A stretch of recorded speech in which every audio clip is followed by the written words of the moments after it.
یہ بڑا تفصیل طلب امر ہے، لیکن میں اس کو مختصر وقت میں قرآن و احادیث اور ائمہ کے اقوال اور فقہاء کے جو ارشادات ہیں ان کی روشنی میں بالکل پن پوائنٹ پہ سمرائز کرتا ہوں۔ ٹھیک۔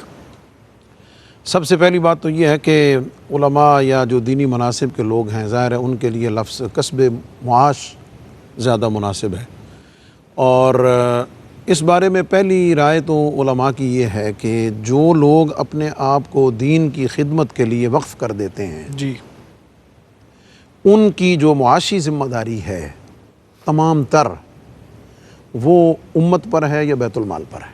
ٹھیک۔ سب سے پہلے تو یہ کنسیپٹ کلیئر ہونا چاہیے۔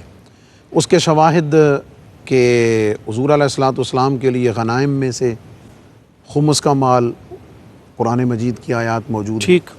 پھر حضرت ابو بکر صدیق، عمر فاروق رضی اللہ تعالیٰ عنہم اجمعین خلفاء جب ان کو یہ خلافت کی ذمہ داریاں سونپی گئیں تو انہیں بیت المال سے ایک مناسب جو روزینہ ہے وہ صحابہ نے ان کے لیے طے کر دیا۔ اصحاب صفہ جو ہیں ان کی تمام تر ذمہ داریاں نبی کریم صلی اللہ علیہ وسلم خود پورا فرمایا کرتے تھے۔ ٹھیک۔ مدینے کے لوگ ان کی خدمت کیا کرتے تھے۔ اور اگر ہم تاریخی طور پر دیکھیں تو بہت سارے بادشاہان وقت جو ہیں مسلم حکمران، انہوں نے بڑے بڑے مدارس کی اور بڑے بڑے علماء کی سرپرستی کی ہے اور انہیں ذاتی طور پر معاش کی فکر سے آزاد کیا ہے صحیح، تاکہ وہ یکسو ہو کر دین کا کام کر سکیں۔ اسی کے تسلسل میں علماء نے اور فقہاء نے اجازت دی ہے کہ جو ائمہ ہیں، جو خطباء ہیں، جو ڈیوٹی کے طور پر اپنا کام سر انجام دیتے ہیں، ان کی تنخواہ مقرر کرنا اور ان کا تنخواہ لینا درست ہے۔ ٹھیک۔ اسی وجہ سے خطیب، امام، مؤذن، مدرس، ٹیچر جو ہیں ان کی تنخواہوں کا تعین کیا جاتا ہے۔ ٹھیک۔ اور یہ ظاہر ہے ان کے نمازی اور مقتدی پورا کرتے ہیں۔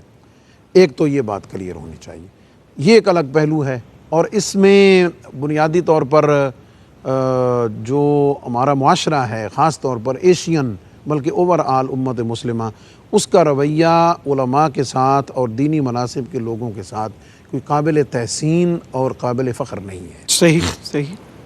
اس میں تفصیل میں جانے کی ضرورت نہیں۔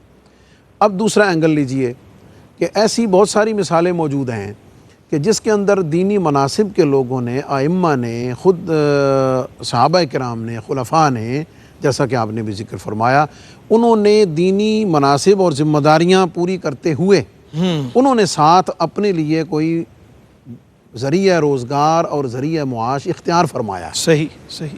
یہ ایک الگ چیز ہے، بالکل، یہ ایک ایکسٹرا چیز ہے۔ صحیح، یہ ان کا اپنا ذوق ہے، یہ ان کی اپنی محنت ہے، اور اس کے اوپر بہت زیادہ آج کل کے دور میں بھی اور ہر زمانے میں ضرورت رہی ہے کہ جو علماء، جو مشائخ اور خاص طور پر دینی مناصب کے لوگ کہ جو دینی ذمہ داریوں کو ادا کرنے کے ساتھ کچھ وقت کے لیے پارٹ ٹائم میں یا ایسا وہ کام کر لے، جیسے حضرت امام اعظم ابو حنیفہ رحمۃ اللہ تعالیٰ علیہ، آپ ریشم کا کام کرتے تھے۔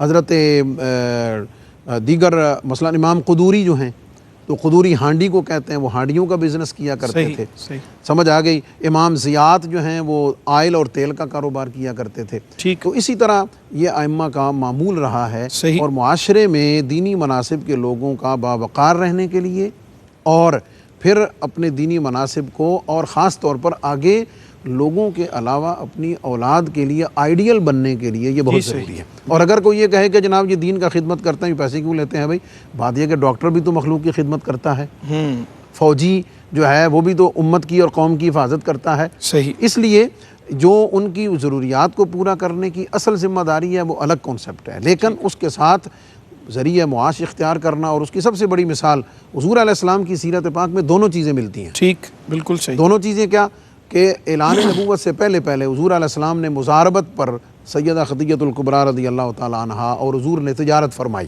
ٹھیک۔ وہ ہمارے پاس شواہد موجود ہیں، لیکن جب حضور علیہ السلام پر نبوت کی ذمہ داریاں عائد ہو گئیں تو حالات یکسر بدل گئے۔